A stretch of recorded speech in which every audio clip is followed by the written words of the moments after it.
For 5 years, you were in charge of the US military's most elite commandos. Right. You found Saddam. You killed the head of Al-Qaeda in Iraq. Are you familiar with The Onion? I am. Okay, let me show you this Onion headline. 80%. Here you go.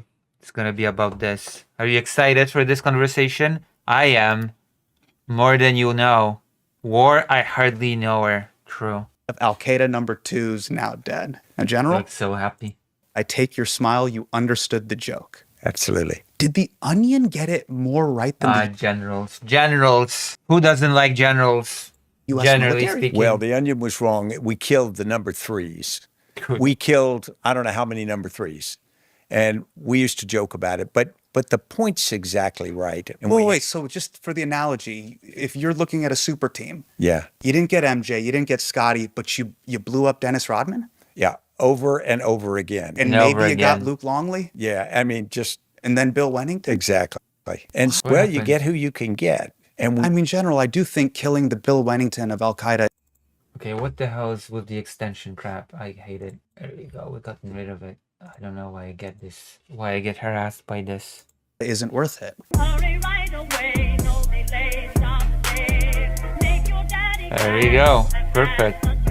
Four-star General Stanley McChrystal I've been spent 1 recommended year to- commanding U.S. and NATO forces in Afghanistan after spending 5 years commanding the Pentagon's Look at him. Looks so young here. I've been recommended to watch this, so we're watching this now. most secretive operations in Iraq as the head of JSOC, Joint Special Operations Command. His unit captured Saddam Hussein and killed Abu Musab al-Zarqawi, the head of Al-Qaeda in Iraq. And I was honestly surprised when he wanted to come on my show because we have very different perspectives on the US military. But I wanted to have an open, good faith conversation, and he was game for that, which I respect. Now here's my talk with General Stanley McChrystal about his new book on character, Choices That Define a Life, and about some of the choices that define his own life. Let's talk about the book. You have written a book specifically on character. You are a 4-star general. I am a 0-star comedian. One of the things that you had to oversee as a 4-star general is the Right. state of the geopolitical world. Right now, the state of the geopolitical world is, dare I say, nuts. We're on the verge of World War III. If you could give us Vegas odds over or under, how stable is the world right now? And should I get ready to hit the bunker immediately? I wouldn't be far from the bunker. I think we're at very dangerous times. Well, if you think back to many times, there are disagreements between nations. There are maybe the rising of a dictator who is likely to start a war. What we've had in the last, call it a couple of decades, is this erosion of relations between nations. We never thought there'd be another ground war in Europe. And now for 3 years, we've seen a grinding war in Europe. Yeah. And Ukraine. so as we start not to respect institutions or nations or each other, Listen, never say never. Never assume that something will never happen, okay? You'll just end up very miserable and disappointed if you just, oh, this could never happen. This could never happen here. This could never happen there. Europe is safe from war forever. Never assume such things because you'll just end up with your trousers down and whatever. You know what I mean. You know exactly what I mean. And if you don't know, then that just means you're either not listening or you're not here. the likelihood that we have some kind of conflict. Very smartly, I took on the headphones and I paused the video so I could not hear anything. That's my style of reaction to videos, where I cannot hear what I'm reacting to. That's my ticket. I didn't know it's only 3 years since 2014. I mean, he means the full-scale invasion. I'm gonna give him the benefit of the doubt, okay? He means a full-scale war. But yeah, you're right. It's not been just 3 years since 2014. Listen, he's an American, okay? All of us here know where the war started, but apparently the West does not understand. The West does not understand. In fact, I would like to remind you that our own domestic president-elect said that in 2017 or 18, there was no war in Ukraine. So, you know, our own president-elect does not know that the war started in 2014. And he's a historian, allegedly. How are we listening? How are we listening to? Via the headphones. We are listening to the general that took part in killing Al-Qaeda. So yeah, this guy. General Stanley McChrystal. It just goes through the roof. That's what you talk about in your book On Character, which is it's your personal musings on leadership, character, and specifically I wonder if on they're gonna talk about Ukraine. I wonder if there's gonna be any discussion about Ukraine past this mention. Now, I took this and your recent New York Times op-ed as a little bit of a sneak diss of the current president. Is that true? I'm trying not to talk about any specific personality because, we trip over policies and politics and personalities. And what we ought to be talking about is character because, as we would describe it in the military, it's left Oh, of the boy. boom. It's before you actually have a problem. What are the root causes? Oh boy. Let's forget about policy. Let's just talk about character. And so I think that we have lost sight of the fact that character, in many cases, the lack of character is we're seeing the symptoms through certain personalities. And What does that even mean, character and lack of character? Okay? That is such a vague term that it's meaningless. Character. Did Stalin have character? Did he lack character? What does that even mean? actions in our society? Are there I particular hate these sort of vague, meaningless sound bites. Let's talk about character instead of pesky stuff like politics and policy. moments that inspired you to write this, that you saw, oh, wow, there's been a fundamental erosion of particular either democratic norms or social norms that you said, I have to speak on this because you did meet the press. And Maybe you in the US, but it's not exactly a new phenomenon around the world. You haven't noticed. And it's endorsed- not really particular. It's actually pretty, I don't know, textbook. If I'm going to be nitpicky and mean about this. It's not very particular. Kamala Harris. But I felt when I was watching that clip of you, you felt deeply personally moved to speak on that issue. Do you feel like America is for the first time experiencing something like this and are like, oh my gosh, this is so specific and peculiar and all that stuff?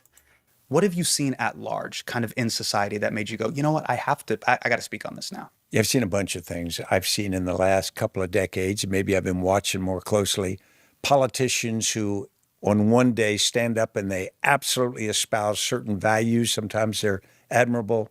And then a couple months later, they flip-flop and they support something that is completely the opposite of what they said before. Now, maybe they have Oh yeah, completely new phenomenon. That has never happened in politics before. Never ever. an epiphany and they changed what they think. I don't think so. I think it was It opportunism. must be the Gen Z thing. I see the way we have public discourse, the way we describe people. When I see how we treat our allies, I'm really bothered. And so it's a buildup of a lower standard of behavior, lower standard of respect, lower standard of personal conduct, and then you can extrapolate that to organizations and unfortunately to the nation. One of the things that gets thrown around on the internet often is we are descending into fascism. The Our nation. president is a dictator. Now, as someone whose unit actually captured Saddam Hussein, an actual dictator, how close are we to our president going full Green Beret and wearing military fatigues? Yeah. That is some of the stupidest, that is the stupidest question I've ever heard. What, if someone's not Saddam Hussein, then they're not a dictatorial guy? If someone's not exactly like Saddam Hussein, then they're not authoritarian. Is that what I'm supposed to? It's like saying that if a genocide does not meet the criteria of the Holocaust exactly, then it's not a real genocide. It's this sort of level of discussion that we are entering now with this question, okay? Listen, there's a lot of talk about genocide in this or that place, so tell me, how close are we to gas chambers? Like, brainless discourse. And I hate it. I don't know. I didn't expect to have such commentary, but I'm feeling a bit snarky today. Today I feel snarky. It's hard to say. I think that the danger is Putin doesn't wear a beret, so I guess he's not a dictator. True. Listen, Putin has been democratically elected. What are you talking about? What did you expect from a podcast? if we start thinking that's okay, because humans being what they are, almost anyone put in a very powerful position is going to try to pull together more power, gather more power. I worry that if we as a nation and the people around that aren't vigilant to protect us against ourselves. I mean, let's be honest. If you made me president for life tomorrow, I would start off and I'd be a great guy. And I'll bet in a couple of years, you wouldn't want to have me on your show. Sure. You know, Okay. I mean, that's me. And I think I'm probably average. Yeah. Okay. I'd love to actually poll family members to find out how they feel about you, General. So one of the things that you're alluding to, and you're being very respectful, and I do appreciate that. But one of the key critiques that we hear in the media Also, it's is not that, just about having power, it's how you use it. That's a pretty significant component of the puzzle, I would think. our current president isn't operating from a place of character. Specifically, the president is operating from a place of emotion. He's very emotional. Wait, are you saying that emotion is not part of character? Since when is emotion not part of character? That's silly. That's why I hate these fake terms. He's not operating from character. He's operating from emotion. Trump's like a woman. Trump's such a womanly president. Well, hold on. What is character? The way someone thinks, feels, and behaves. God, this is so stupid. Again. You're not operating from character. You're operating from emotion. His supporters argue that he's playing 4D chess. Sometimes I feel like he's shooting from the hip. Do you agree with that? Feeling emotion is not character. No. You need to... Character is when you're a robot. Logical robot. A machine that just calculates everything. Kind of premise of what I'm laying out. Well, my view is... No, it's stupid. Come on. Everybody is operating from... At the end of the day, as much as we like to pretend that we're logical and brilliant, most of us operate from emotion, okay? Most of our decisions are... in a field. Character is when you don't feel anything. True. That is true character. That is the perfect character. Perfect character is when you don't feel anything. In that. I think the number of people who are operating outside of character or without character is the disturbing part. And if we find ourselves... There is no such thing as operating without character. I know what they're saying, at least the general is saying. For him, character is probably something like having principles, having consistent principles, and sticking to your guns no matter what. But Trump does have character in that case. He operates on profit and what he can get and gain. That's character in a way. Like, the character is such a vague, meaningless term, I swear. Okay? Character is when you act the way I like, basically. There are many people that would argue that he has character. What now?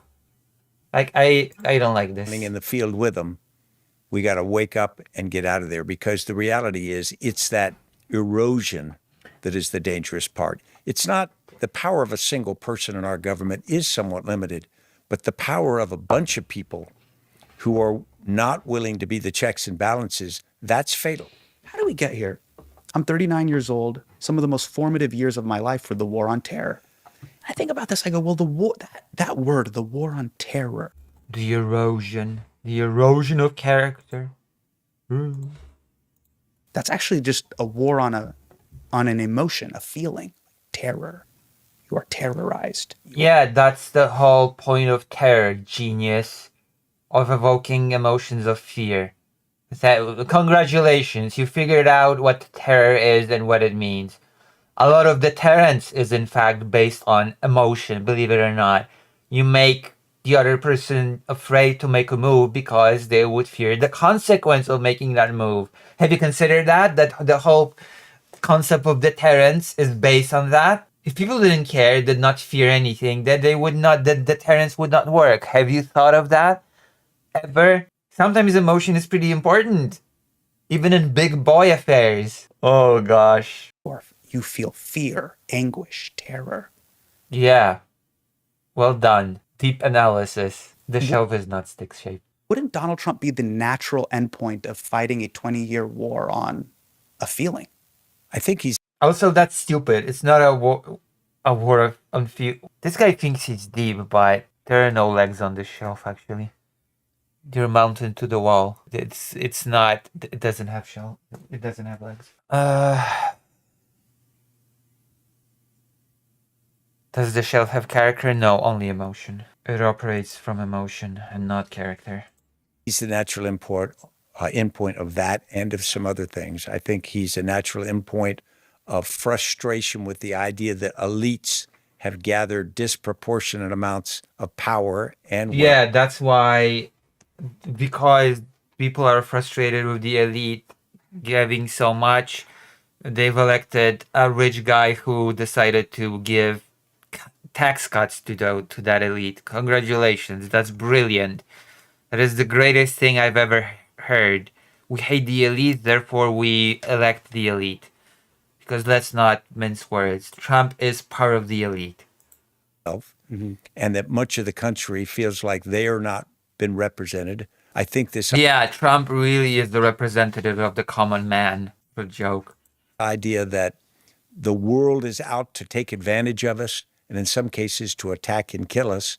And all of those things stir So they decided to elect the everyday man that would take care of them. Great job. up emotions that I usually associate with tribalism. You link arms together and you say we're going to defend ourselves because we can only trust each other. Yeah. And that's dangerous because as soon as you start that, you start to immediately characterize everybody else as them, as the enemy. Yeah. And then of course, once you think of them that way, Yeah. at some point they become. And you really wax poetically about that point, about people's humanity, not only your own humanity, the people that you serve with, but even when you've served in war, their humanity. A couple things I wanted to unpack on because we're talking about character, we're talking about emotion. When you look at US history, has the United States in your mind responded to This crisis? is such deep psychology that I just cannot unpack it on my own. I have to listen to the wise people from this show. Wow, brilliant. It is really something when a comic is better informed and hard-hitting interviewer than anyone in the general media, right, left, or middle. People have such low standards for interview that I don't even... It makes me so depressed that people have this sort of non-existent standard for what makes good interviewing. Emotionally or stoically and calmly? I think emotionally in almost every case. If you look at the beginning of the U.S. Civil War, if you look at the Spanish-American War, the Yeah, what do you know? Humans are emotional creatures, and most decisions that we make are based on how we feel about those decisions, and not much else. We rationalize it, but you know what? At the end of the day, the decision is made based on how we feel about the decision, okay? It's not a rational thing that later we feel a certain way about. No, we first feel, then we create the rational explanation for why we do it. That's the reality of the situation. Brilliant. destruction of the Maine, you look at the sinking of the Lusitania, and then the Zimmerman telegram that brought us into the First World War. But that's natural. I mean, we shouldn't be shocked. We shouldn't even be embarrassed by that. Thank you. General is okay in my book for saying that. What we But why haven't we've learned our lesson though by that? Why haven't we learned our lesson and stopped being human? Why can't we just stop being human, you know? Why can't we get rid of the thing that defines us? You know, our emotions. What do you mean? What do you want, a lobotomy? You're clearly laying out the patterns here. Right. Every generation has to learn their lesson again. We read history, but we make many of the same mistakes. If you think the internment of Japanese Americans in World War II, and then the Patriot Act after 9/11, I would say they rhyme. And so this idea that emotion is large. When I taught my course at Yale to freshmen, I used to do one session on the 9/11 attacks. And they were young enough when it happened that they didn't have the feel for the moment. Sure. But I had them watch the videos and listen to the 911 calls so that they would understand just how viscerally emotional that was. And when that happens, when in their life, when something equivalent happens, they are going to be equally emotional. Yeah. And they will want to do something. I remember being in high school at that time, the two emotions that people felt, I could feel it in the air: fear and anger. Correct. We have to do something about this. And I remember George Bush said it very clearly. Number one, you're either with us or you're with the terrorists. And number two, I mean, you don't need to be there doing 9/11, so the way that the media was spinning it years out later. can't let Yeah. the terrorists win. And then for some reason, at some point, we had to go buy trucks because that helped America. So I had to go to Toyotathon, Yeah, I mean, even though those cars were made in Japan. yeah, I don't think that was very well thought out, but it should be instructive, because the instructive part is not what happened on 9/11. There were mistakes made that allowed I'm 9/11. far more critical of this than I thought I would be, by the way. I thought it would be much more, like, laid back about this video, but it seems like I'm just being a nasty, awful piece of work about it. I didn't expect that. 9/11 happened. But what we did afterward, My inner Polish person has just emerged all of a sudden without any warning or explanation. there were a number of mistakes made, but they weren't made with bad intentions. They were made For now, I'll just settle on interviewing children that have been traumatized by war by good people with and good parents. intentions, working hard. That should be what we pay attention to. Because if we look and we say George W. Bush was the guy who was wrong, we'll blame him. We were all part of that. And so we've got to understand that dynamic is repeatable. And so when that comes again next time, will we be a little bit wiser, or will we at least recognize that that dynamic is growing? I mean, what scares me the most, General, is I don't think we'll learn that lesson. And one of my favorite artists has this great quote: history repeats itself and then deletes itself. That's one of my favorite It does not, and it does not. That's stupid. Rocky artists. His name is Narcy. But General McChrystal, for 5 years, we can kind of break this down for the audience and how this plugs It into absolutely does not repeat itself, and it definitely does not delete itself. What sort of an artist is that says such stupid things? the book. For 5 years, you were in charge of the U.S. military's most elite commandos. You found Saddam. You killed the head of al-Qaeda in Iraq. Are you familiar with The Onion? I am. Okay. Let me show you this Onion headline. This is from 2006. It says 80% of al-Qaeda number 2's now dead. Now, General, I'm not here to explain comedy, but I take your smile, you understood the joke. Absolutely. That you cannot kill your way out of a political problem. Did The Onion get it more right than the U.S. military? Well, The Onion was wrong. We killed the number 3s. Number 2 was Zawahiri, so you had Osama bin Laden and Zawahiri. But we killed, I don't know how many number 3s. And we used to joke about it. But the point's Beautiful. exactly right. When I first got involved after 9/11, I came back from Afghanistan. I then went to Pentagon. And Wait, so just for the analogy, if you're looking at a super team, Yeah, you didn't get MJ, you didn't get Scotty, but you blew up Dennis Rodman? yeah, over and over again. And maybe you got Luke Longley Yeah, I mean, just and then Bill Wennington? exactly. And What? well, you get who you can get. And there was an idea that if we What it is. decapitated al-Qaeda, Yeah. that we would take the energy out of the organization. Okay. But the energy wasn't in the head of that organization. It was in the ideas of that organization. It was in the sense of humiliation felt across the Islamist world. So It always you is. really had to step back and say, what's the energy that is causing people to follow somebody as extreme as Osama bin Laden or Ayman al-Zawahiri? And we tried to do that. I'm not going to say we Who put him in charge? How did he become the leader of the country? What geopolitical circumstance has led the situation in that land to be as it was? Who cares? Who cares about that? Nobody does. stupid. Nobody We weren't. does. And we I mean, General, I do think killing the Bill Wennington of al-Qaeda isn't worth it. Nobody cares. operationally, there's a value to do that. And you are trying to tamp down the value or the violence and the effectiveness of the organization. Go clean up your own mess, by the way. So I don't buy the idea that there's no value in that. My point is that it's necessary but not sufficient. The real effort is cultural and political. It's trying to get at the root causes of it. But It's not. Okay, if we really got to the root causes of it, then, oh boy, we'd have a little bit of a discussion, wouldn't we, on our hands, again, with the question of How did this guy come to power in the first place? Who put him there? Who enabled him? What were the international relations?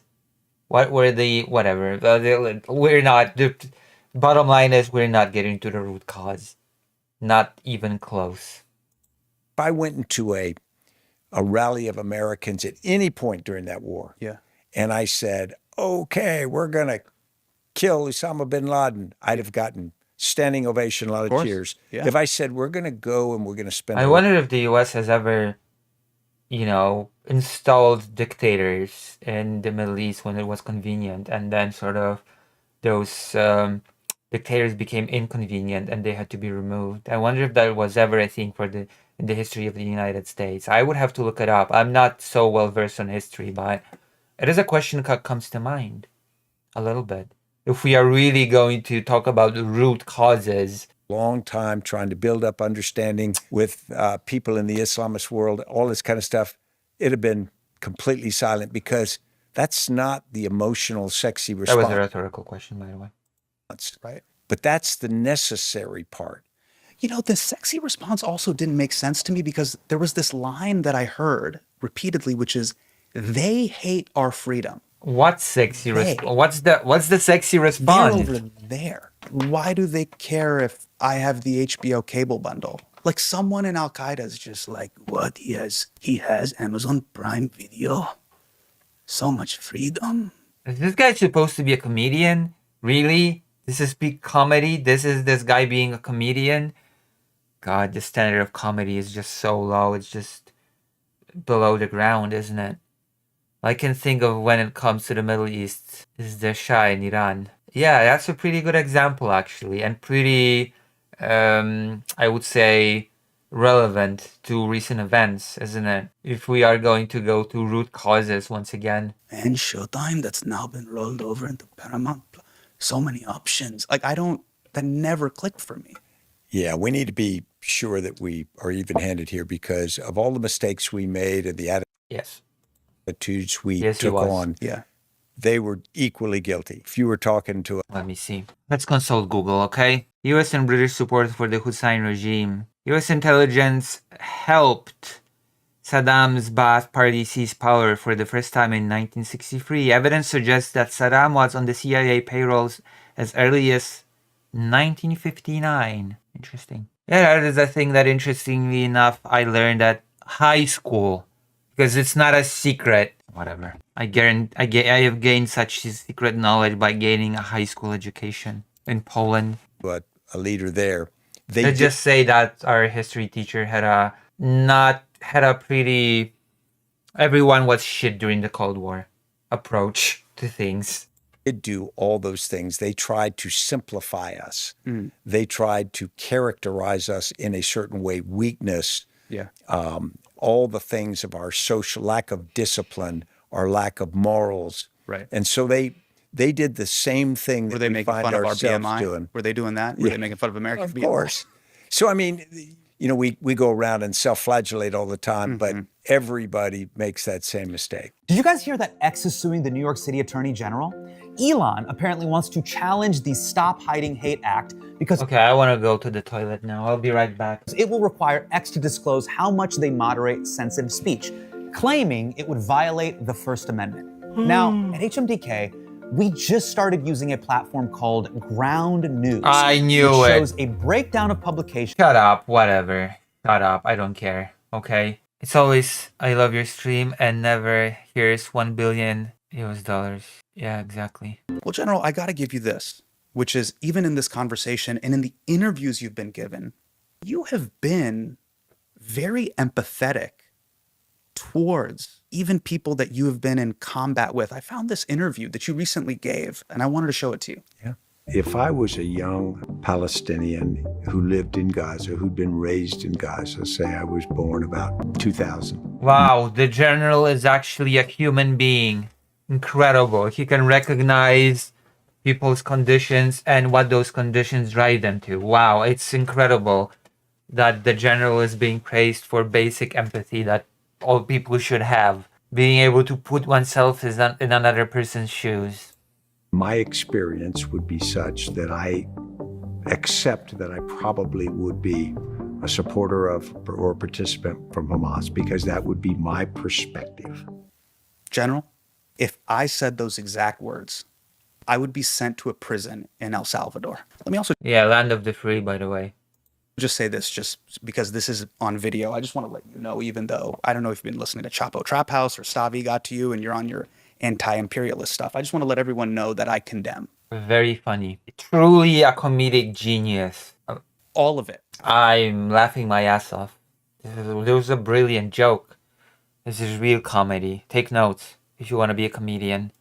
I completely understand that if you said that, you think that you would be targeted, and I don't disagree. But at the same time, we need to step back and say, why is somebody thinking that? If I had a different life journey and grew up somewhere different in the United States, different thing.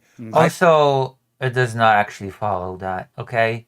Not all people in Gaza support Hamas, but that's neither here nor there. Have you heard of the Norwegian tourists being sent back to their country because of a JD meme on their phone? No, link please. Probably feel very differently politically and whatnot. And you have that quote in the book. In every war, each side seeks to. Wow, if your circumstance would be different, you'd be different. This is incredible. This is groundbreaking. I've never heard of such a thing before. Really? Is this really the high-level, high-brow commentary that we are expecting? Oh my gosh, this interview is better than anything I've ever seen from the right, left, and center. This comedian is a brilliant interviewer. 118,778 views. Oh, sorry, it just grew. Wait, it's from yesterday? Hello, I'm back. Who this? A general that killed Saddam Hussein. And a brilliant comedian interviewer. Welcome back. Welcome back. Thank you for being here, as always. This is brilliant. To dehumanize the foe. Exactly. That's what you're talking. So, So that we destroying them is all easy. got to think. Even comedians can't step away from thinking. Sure. I try to. You try to, but you fail. Okay? I'm gonna be the harsh critic here. When you try your best and don't succeed, this is one of those moments in your life, I'm afraid. It just happened to you. I try to. Now I've been accused of not Rightfully so. being so sharp. Yeah. But I'm trying my best, Well, John. okay. You know what? I underestimated this guy. Okay? Self-awareness is actually a very important part of life. It is a very important thing to recognize. You know what? I'm going to give him points for the self-awareness. He, in fact, is not that sharp. Well, okay. This is actually getting in a far better direction than I expected. But you are saying, look, the people that are involved in war, and in this particular case in Gaza, they're human beings. They're not monsters. Wow. No. Ooh, oh my God.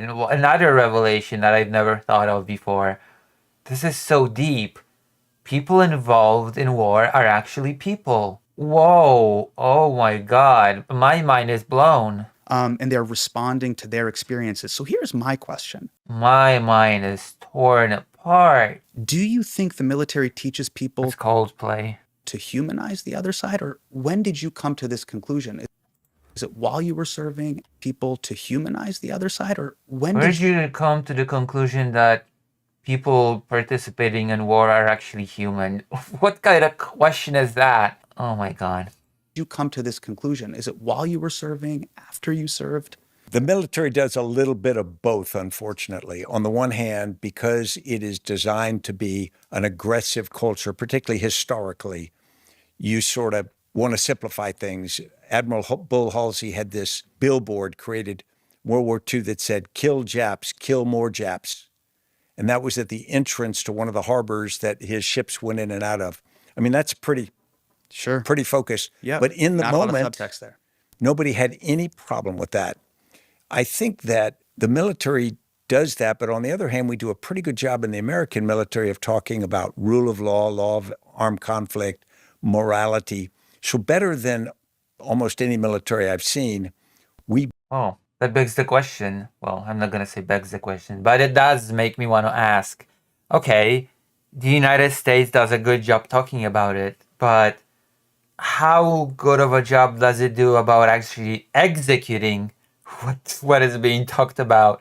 That's my big question. Talking about it is all good, but if you don't actually do it, then it's pretty meaningless and worthless. So Balance that pretty well. But if you think about what you're see asking, again, the cynicist, the cynical, cold person in me is just, okay, the US is so great at talking about it, but I wonder about the execution. a young soldier to do, you're asking to screw up their courage, go into battle, be aggressive, and then at the same time, you're asking them to almost in a nanosecond switch over and be humanitarian to civilians or to wounded enemy. Yeah. It's necessary, but it's hard. Yeah. It's like taking attack dogs and suddenly asking them to calm down and don't attack anymore. So that's why discipline's so important. And that's why leadership in the military is so critically valuable. And that's why, of course, leadership at the national level is so important.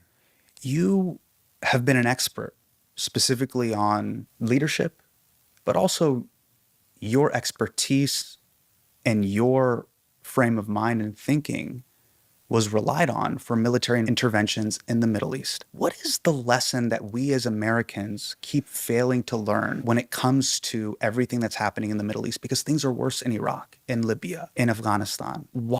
We fail to learn that people are actually human. The only positive thing in the room is the green cat in the background on the shelf. The cat stares Duck Nana. I mean, the general is okay, but this comedian guy is just getting on my nerves, okay? Why, as Americans, do we always Well, apparently the story changed since yesterday and is now that they sent them back because of an admission of drug use in their home country. Whoa, no! Oh, crap. What sort of, did they smoke pot? resort to military intervention no. over other forms of diplomacy? That's horrible. Your That's point's right. deplorable. When we do military intervention, I think that we don't do some things that you absolutely need to do before you go. First is understand the conflict. We went into Afghanistan after 9/11. We had not been involved for about a decade because after the Soviets had been pushed out, Understanding the conflict were pussies. So my headcanon is still that they deported them because of the bold J.D. Vance meme. we backed away, closed our embassy. So we went in almost blind, deaf, and dumb. We didn't have people who spoke the language, who knew the area. We had a few people who might have had a little bit of peripheral interaction with it, but we didn't understand it, and we tried to be in a hurry. So we did things with expedience, which weren't with bad intentions, Right. but they were ultimately ineffective. There was It this was all done with love. feeling of we'll get in there and fix it. That's right. We'll fix it. Is there any data set that can undermine that unshakable faith that military intervention will fix it? Yeah, history. I mean, history will show you that that almost never works from outsiders going in to fix something like that. It really has to be fixed from within. That doesn't mean we shouldn't be involved. We shouldn't support. We shouldn't do things which allow budding nations either to defend themselves or to increase their effectiveness. Okay, that feels like it was a throwback to Ukraine, okay?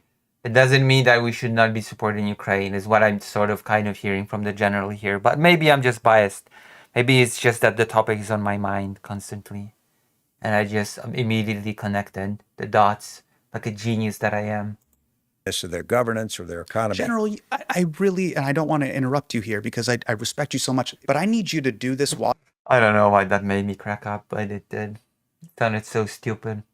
you're on the book tour, which is, hey, I've served, I've seen how messy the puppy dog gets around the world. For every crisis that happens in this country from here on out, I know everybody learns things through TikTok and Instagram stories, but I need phones down for 90 days. Open up your Houghton Mifflin history book, and you need to read about how we fucked it up.gov. Is that possible? Pot meat kettle. I'm sorry, you should crack open a book yourself. If we're being honest. Probably not. Would it be valuable? Absolutely. And we need to start at the top. We need to admit with our national leadership, who do have the time and staffs to help True. Let's educate replace them the themselves comedian guy. so they can Leadership, understand all it. these guys, they write so many Wow. books about history. They evoke Yeah. their favorite president all the time. You know, it's interesting. When I went to Afghanistan, I had been a student of Vietnam because my father and brother had served there. And so I was very familiar with what we got wrong in Vietnam and what the costs were. And we did most of the same mistakes in Afghanistan. And you could see it happening. And again, I go back to it was good people trying hard. And that's the danger of it. Because if we try to say, well, we'll just get better. The most delusional thing is to just tell yourself that it was all just good people trying hard. Harsh take? Maybe. I'm sorry. It's not all that it was. It wasn't just good people trying hard. I hate to say it, but oh my gosh. People and send them over. That wasn't the It problem. was just all good people trying hard. The problem was the mindset and the process that we followed. We couldn't unify our effort and we couldn't clarify exactly what was doable by foreigners. And I think those things we can learn from. But they are hard lessons to learn. We have the memory of earthworms, is what I'm realizing more and more.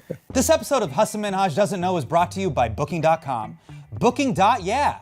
Whether you're 2 ad reads in a video, in a 37-minute video, 2 ad reads. That is such shame. That is really shameless, okay?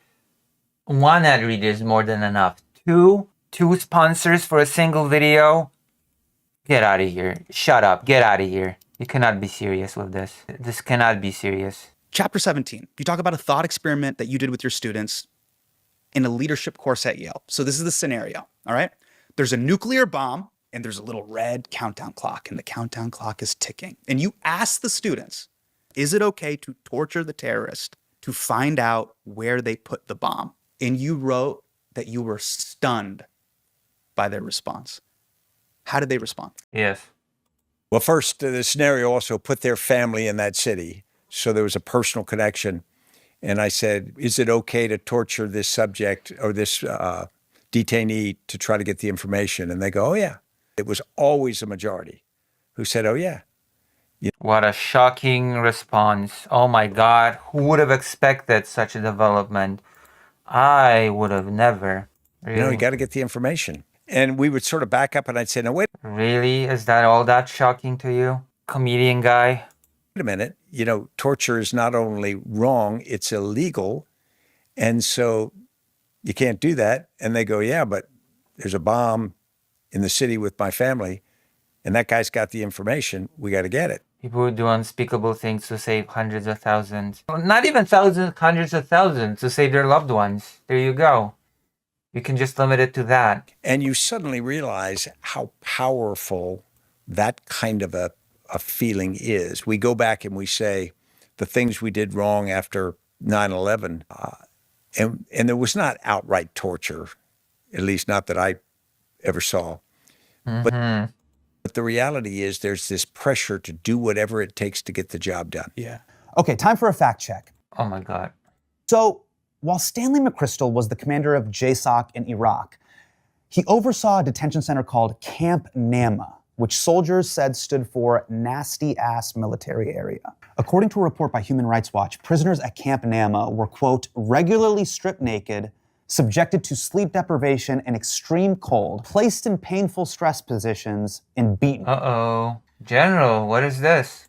The New York Times reported that soldiers there beat prisoners with rifle butts, yelled and spit in their faces, and used detainees for target practice in a game of paintball. And one interrogator at the camp reported What is it that I'm hearing, General? seeing the general in person inspecting that prison multiple times. Now, I am so shocked. The General seemed like such a nice elderly gentleman. I would have never suspected that.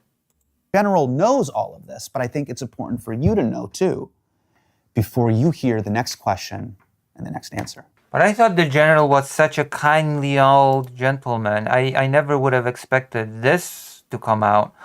Wow. Now I don't know what to believe.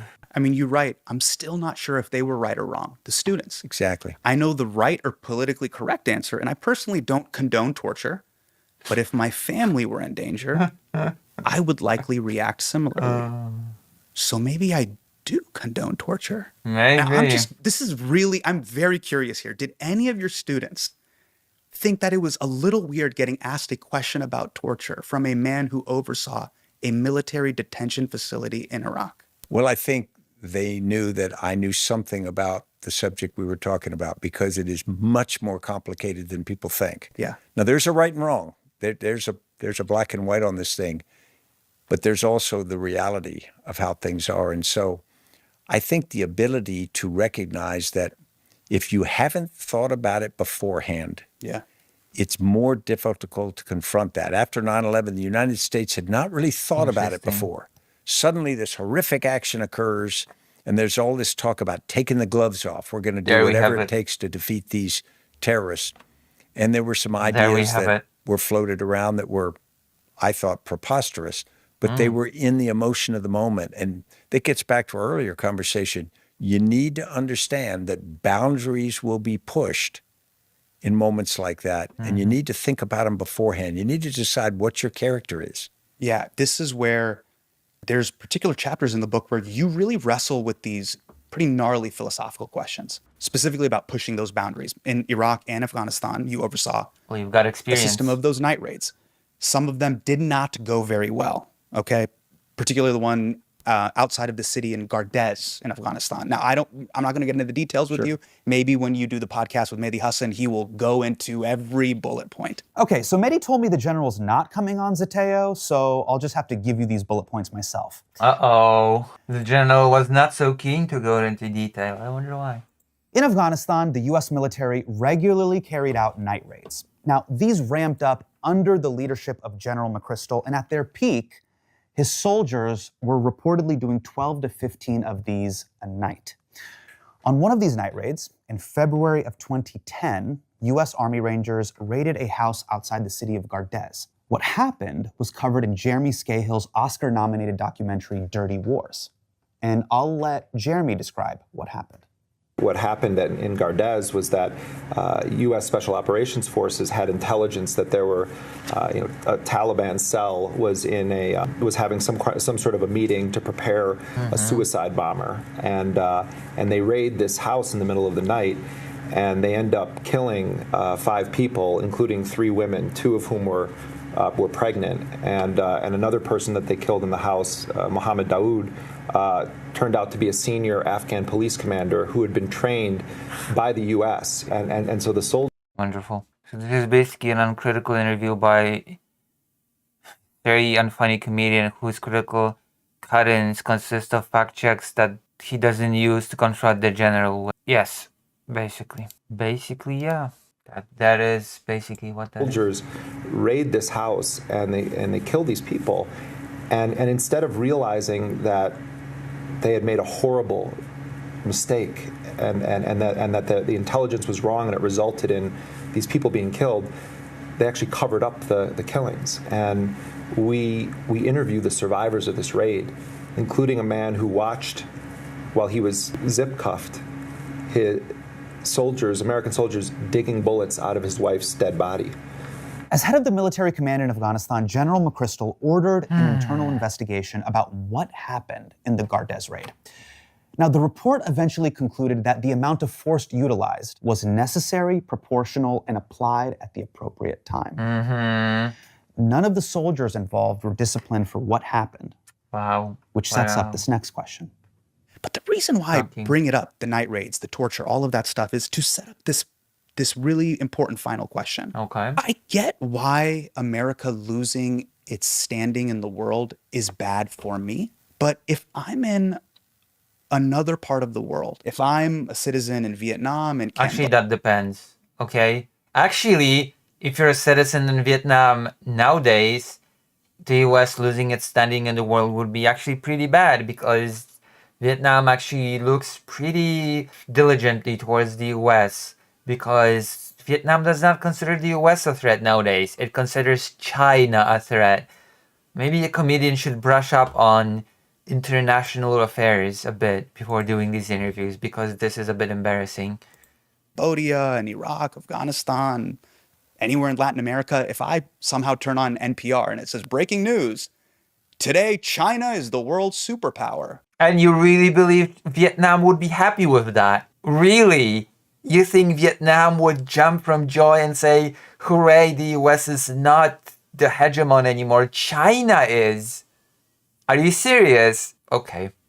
Okay, Chief, I have... God, really? Oh boy, this comedy. Now that's comedy, okay? Why would I care? Yeah. Yeah. if you don't believe in American values and character, you won't care. Right. Because you will just do a transactional accounting of what's easier to American values and character. Don't make me laugh of this shit. Come on, please. trade with. Where do I make more Or money? if you live in, say, Please. Sudan or another part of the world Right. that we have invaded, just, hey, okay, well, someone else is in charge. Yeah, Vietnam definitely would want China to be the world hegemon. What other country will you name next? Taiwan? Someone else has the agency and I don't. I think we have to be the kind of nation that people admire enough. Again, we'll never be perfect. Admire enough that they say, for all of their faults, the United States is essential. For all of their faults, we want to be with them and like them. Well, Trump is making sure that that ship is sailing for many very fast. As much as we can. So thank you for your time here, but I wanted to end with a personal anecdote. And we chatted about this before we No came in way. here. I'd like to shout out my mom, A personal anecdote. Oh, personal. who has worked at the VA right off of Zinfandel Boulevard, right near the Mather Air Force Base. Wow. And she has been a physician who has served members of the military for decades. Damn. And as a young kid, I got to visit my mom and I got to see the way a lot of our former veterans were treated. I'm talking about veterans that served in Iraq, Afghanistan, the Vietnam War, the Korean War. And I got to tell you something, General. It was really sad to see the way our country has neglected people that have served. And in my lifetime, I have found that the ideas of diplomacy or negotiation, these characters or values that we use first, have never really been the place, and it's always been military intervention first. And when I see the patients that my mom works with every day, I would love to live in a country where it's diplomacy and negotiation first, military intervention and force last. But sadly, I feel like it's always been the inverse. General McChrystal, to take us out, do you feel there will be a time in this country where that Values. LMAO. inverse does happen? I don't think that's always been the case. I understand your perception, though, because the wars are such big things. I think there's been a heck of a lot of diplomacy, but the reality is, in every case, that ought to be what we lean into. That ought to be our first and best pitch of the game, because the people that your mother does so much to serve, they're our brothers, our sisters, our mothers, our fathers, our kids. You know, they are part of us. So when we go to war, a bit of us goes. And so I think that the idea that we need to do everything we can, both to be the kind of people we can be, but also to protect the rest of us, that's the key thing. General McChrystal, I thank you for That your is brilliant. time, and thanks for coming on the show. Thanks for having me, Hassan. And now we have like this post whatever thing. And I know you're not a young man, but you're younger. Yeah.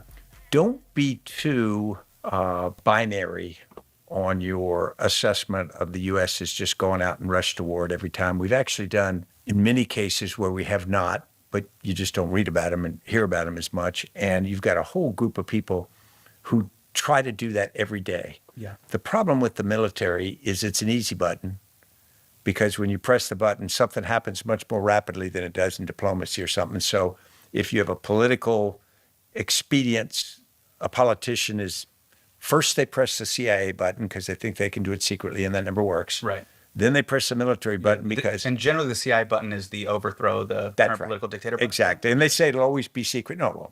Yeah. And then they do the military button, and then they realize that neither of those two solve the problem anyway. Right. I think if you ever studied people in power, their aversion to the use of either those kind of covert operations or military go down. It's just like military people. The more wars you've been in, the less you're excited to have wars. Sure. And it makes sense, not just because war is hard. It's actually kind of exciting. I mean, to be honest, but it doesn't Well, that's telling. work. That's telling. War is exciting. That's okay. All right. So I guess that's it. We've done a little bit of a stream. That's exciting.